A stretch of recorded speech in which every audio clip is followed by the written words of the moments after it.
भारत के स्वदेशी विमान निर्माण को बड़ा बढ़ावा देने के लिए अदानी ग्रुप और ब्राजील की प्रमुख विमान निर्माता कंपनी एम्ब्रेयर ने रणनीतिक साझेदारी का ऐलान किया है।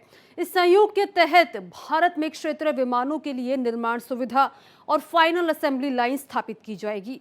भारत दुनिया के सबसे तेजी से बढ़ते नागरिक उड्डयन बाजारों में से एक है और ये साझेदारी भारत के टियर 2 और टियर 3 शहरों में हवाई कनेक्टिविटी को बढ़ाने में मदद करेगी। दोनों कंपनियों के अधिकारियों ने नागरिक उड्डयन मंत्रालय में आयोजित कार्यक्रम के दौरान क्षेत्रीय परिवहन विमानों को लेकर समझौता ज्ञापन पर हस्ताक्षर किए। अदानी डिफेंस एंड एरोस्पेस के निदेशक जीत अदानी ने कहा कि एम्ब्रेयर के साथ संयोग से भारत में क्षेत्रीय विमान निर्माण सुविधा स्थापित की जाएगी। एम्ब्रेयर 150 सीटों तक क्षमता वाले वाणिज्यिक विमान बनाती है। हालांकि प्रस्तावित निवेश और संयंत्र के स्थान से जुड़ी जानकारी फिलहाल सार्वजनिक नहीं की गई है। जीत अदानी ने कहा कि इस निर्माण सुविधा के लिए कई जगहों पर विचार किया जा रहा है और अगले कुछ महीनों में जगह का निर्धारण किया जाएगा। नागरिक उड्डयन सचिव समीर कुमार सिन्हा ने कहा कि यह संयोग केवल विमान असेंबली तक सीमित नहीं है, बल्कि इसमें तकनीक हस्तांतरण, कौशल विकास, मजबूत सप्लाई चेन और भारत को क्षेत्रीय विमानों का भरोसेमंद निर्माण केंद्र बनाने की योजना भी शामिल है।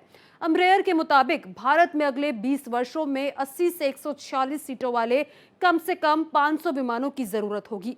कंपनी के ई-जेट विमान 2005 से भारत में परिचालन कर रहे हैं और वर्तमान में भारतीय वायुसेना, सरकारी एजेंसियां, बिजनेस जेट ऑपरेटरों और स्टार एयर सहित अलग अलग संस्थाओं के लिए करीब 50 विमान सेवा दे रहे हैं। It is with immense pride that I announce that Adani Defence is today entering into a landmark partnership with Embraer, one of the world's foremost aircraft manufacturers.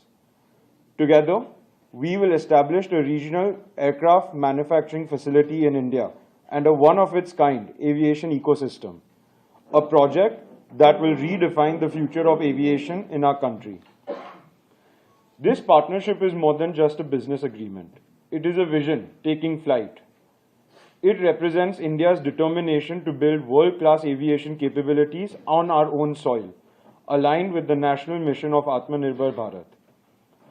Under the visionary leadership of Honorable Prime Minister Shri Narendra Modi, India has embraced bold reforms and ambitious initiatives